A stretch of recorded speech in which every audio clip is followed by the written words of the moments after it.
नमस्कार, आप सबका ये एसीएल सीरीज में फिर से स्वागत करता हूँ। आज हम बात करेंगे एसीएल सर्जरी के बाद रिहैब का कितना इम्पोर्टेंस है। मैं doctor Amit Sahu ji, orthopaedic and ACL expert from Nagpur. ACL surgery के बाद सबसे बड़ा क्वेश्चन होता है रिकवरी के बारे में। मैं एग्जैक्ट कब क्या करना है, अगर रिहैब सही नहीं हुआ तो बेस्ट सर्जरी का रिजल्ट भी खराब आ सकता है या हो सकता है। तो रिहैब इज़ वेरी इंपॉर्टेंट। तो आज हम बात करेंगे एसीएल रिहैब के कंप्लीट फेज के बारे में। सिंपल लैंग्वेज में समझाएंगे कि क्या होता है और क्या नहीं। जो फेज़ 1 होता है वो प्रोटेक्टिव फेज़ होता है। ये 0 टू 2 वीक्स तक होता है, जिसका मेन गोल होता है कि आपका पेन कंट्रोल करना और फुल एक्सटेंशन लाना, जिसमें हम स्वेलिंग कंट्रोल करते हैं, जैसे आइसिंग और एलिवेट करके रखते हैं, नी को पूरा सीधा करके रखते हैं फुल एक्सटेंशन में। मोस्ट इम्पॉर्टेंट एक्सरसाइज इसमें होती है जैसे कि ankle pump exercises, quadricep exercises, straight leg rise exercises and knee ROM exercises. Walking के साथ आप पार्शियल वेट बेरिंग और कंप्लीट वेट बेरिंग दे सकते हो, डिपेंड्स कि आपकी एसीएल सर्जरी हुई है या मेनिस्कस सर्जरी साथ में हुई है। इसमें टिप देना चाहता हूँ कि जो पिलो आप यूज़ करते हो नी के नीचे नहीं करना है और ऑलवेज एंकल के नीचे ही यूज़ करना है, जिसके आपका नी स्टिफ ना हो या फ्लेक्जन में ना जाए। तो फेज़ 2 में हम बात करते हैं, जो अर्ली रिहैब फेज़ बोलते हैं, ये 2 से 6 हफ्ते तक रहता है।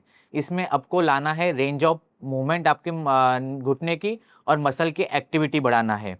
तो ग्रेजुअली नी बेंड करना चालू करते हैं। पहले क्लोज चेन नी बेंडिंग, देन ओपन चेन नी बेंडिंग करते हैं हम। तो इसमें मेनली एक्सरसाइजेस कौन से होते हैं, जैसे हील स्लाइड करना, मिनिमल स्क्वैटिंग चालू करना, स्टैटिक साइकिलिंग चालू करना विदाउट रेजिस्टेंस, ये सब वेरी इंपॉर्टेंस होते हैं। वॉकिंग में आप gradually full weight bearing walking कर सकते हैं। तो इसमें अपना अवॉइड क्या करना है, लिम्ब के साथ चलना आप अवॉइड करना चाहिए। ओवर बेंडिंग और फोर्सफुल एक्सरसाइजेस नहीं करना चाहिए। फेज़ 3 ये होता है स्ट्रेंथनिंग फेज़, 6 टू 12 वीक्स। इसका गोल क्या होता है कि मसल की स्ट्रेंथ बढ़ाना है और कंट्रोल मूवमेंट लाना है। इसमें आपकी नी की फुल नी मूवमेंट आना ज़रूरी है। क्वाड्रिसेप और हैमस्ट्रिंग की स्ट्रेनिंग एक्सरसाइज होना ज़रूरी है, जिसमें आप साइकिलिंग कर सकते हो, वेट के साथ एक्सरसाइजेस कर सकते हो, लेग प्रेस कर सकते हो, स्टेप अप स्टेप डाउन कर सकते हो और वॉल स्क्वाट कर सकते हो।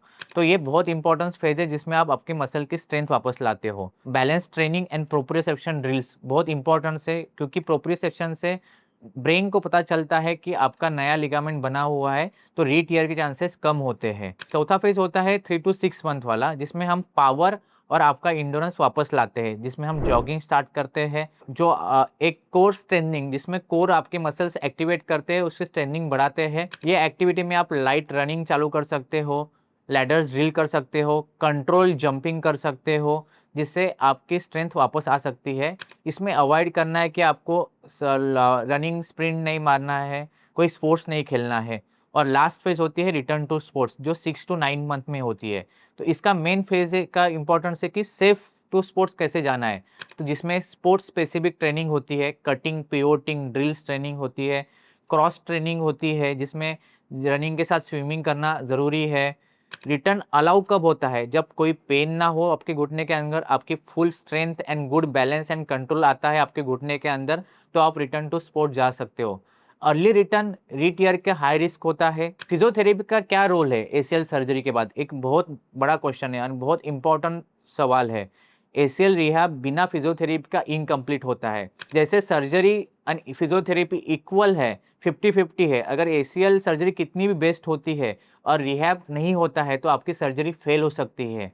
तो कभी कभी ठीक ठाक सर्जरी भी रिहैब से अच्छी हो सकती है आपकी। तो फिजियो का मेन काम होता है कि आपकी नी आरओएम को वापस लाना, आपकी मसल की स्ट्रेंथ बढ़ाना, आपको क्रॉस ट्रेनिंग देना, आपका प्रोप्रियोसेप्शन ट्रेनिंग देना एंड स्पोर्ट्स को वापस जाना है।